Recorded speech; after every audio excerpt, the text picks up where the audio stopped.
Hello everyone. Well, there it is. After 6 hours of labor, we have our, I don't know what you want to call it. We have our oil pan. Not the greatest of quality oil pan. We have it all corrected now. First thing we had to do was we had to make the pan rails parallel to each other.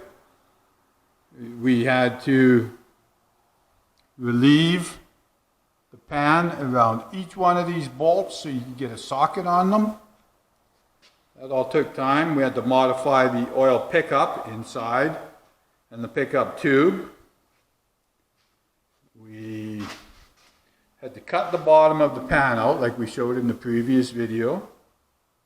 We had to move the baffle frontwards so the rear pickup would clear it. Weld that all back together because it's an oval dirt track. Built a skid plate and stuck on it.